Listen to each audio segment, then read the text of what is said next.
Assalamualaikum warahmatullahi wabarakatuh. Saya Gilang Febriski Azana, mahasiswa Universitas Dharma Andalas BP 18110090.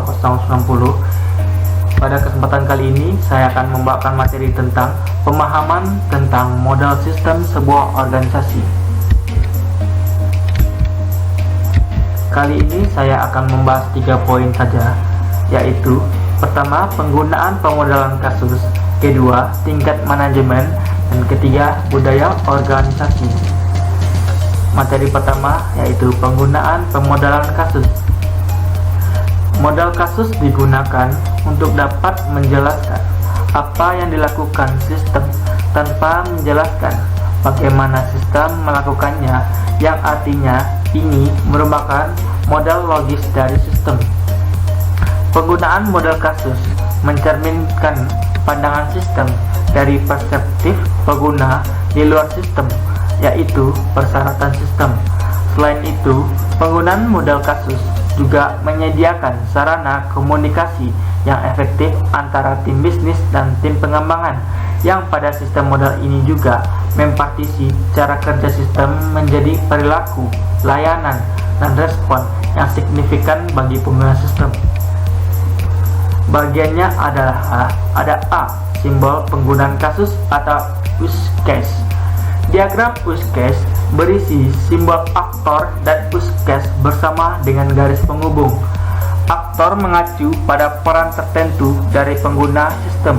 Misalnya, seorang aktor dapat menjadi karyawan tetapi juga dapat menjadi pelanggan di toko perusahaan, meskipun itu adalah orang yang sama. Hal ini dikarenakan orang tersebut berinteraksi dengan sistem dalam peran yang berbeda. Yang B, ada hubungan penggunaan kasus. Hubungan aktif disebut juga sebagai hubungan perilaku dan digunakan dalam diagram penggunaan kasus. Ada 4 tipe dasar hubungan perilaku. Yang pertama adalah berkomunikasi. Penting untuk mendokumentasikan hubungan antara aktor dan penggunaan kasus. Contohnya, siswa berkomunikasi dengan mendaftar di kursus. Ada termasuk atau included yang menggambarkan situasi di mana penggunaan kasus berisi perilaku yang umum untuk lebih dari satu penggunaan kasus. Contohnya adalah penggunaan kasus bayar biaya sewa yang termasuk dalam mendaftar kursus dan mengatur tempat tinggal. Selanjutnya ada memperluas atau extend, menjelaskan situasi di mana satu penggunaan kasus memiliki perilaku yang memungkinkan penggunaan kasus baru. Misalnya, asuransi kesehatan mahasiswa memperluas kasus penggunaan dasar bayar biaya pelajar. Selanjutnya, ada mengeneralisasi, menyiratkan bahwa satu hal lebih khas daripada hal lainnya.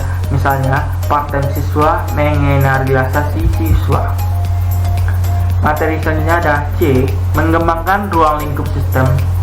Ruang lingkup suatu sistem mendefinisikan batasnya, apa yang ada dalam ruang lingkup sistem tersebut dan juga apa yang berada di luar ruang lingkup. Suatu proyek biasanya memiliki anggaran tertentu untuk menentukan ruang lingkupnya, waktu mulai maupun berakhir. Yang D, ada mengembangkan penggunaan kasus diagram kasus.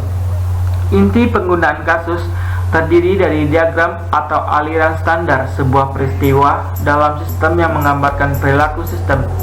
Inti penggunaan kasus menunjukkan penggunaan kasus yang normal, yang diinginkan dan berhasil. Saat membuat diagram penggunaan kasus, mulailah dengan meminta pengguna kasus membuat daftar yang berisikan semua hal yang harus dilakukan sistem untuk mereka. Yang E, mengembangkan skenario penggunaan kasus. Setiap penggunaan kasus memiliki deskripsi atau skenario seperti yang telah disebutkan, bahwa inti penggunaan kasus mewakili aliran peristiwa, standar dan alternatif jalur menjelaskan variasi perilaku. Materi selanjutnya ada tingkat manajemen. Manajemen dalam organisasi terbagi menjadi 3 tingkat horizontal, yaitu pengendalian operasional, perencanaan, dan pengendalian manajerial atau manajemen menengah dan manajemen strategis. kita masuk ke pengendalian operasional. Apa itu manajemen pengendalian operasional?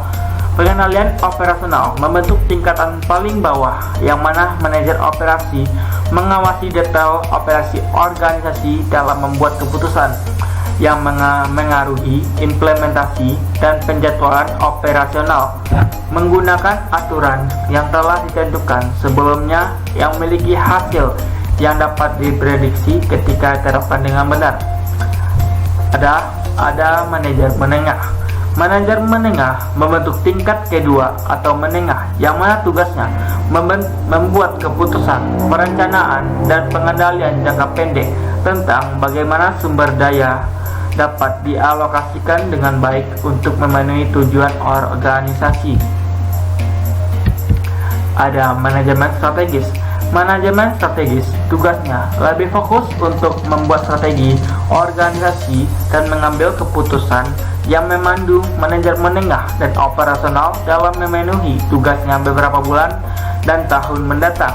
Manajer strategis sering membuat keputusan satu kali, sedangkan manajer operasi membuat keputusan cenderung berulang.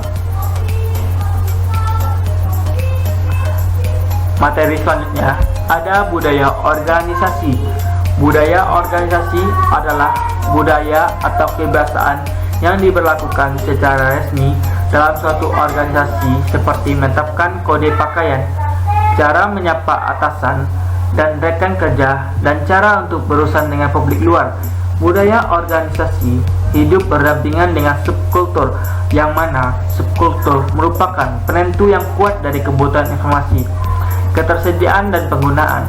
Anggota organisasi termasuk dalam satu atau lebih kultur dalam organisasi. Sekian materi dari saya. Apabila ada salah kata, mohon dimaafkan. Wassalamualaikum warahmatullahi wabarakatuh.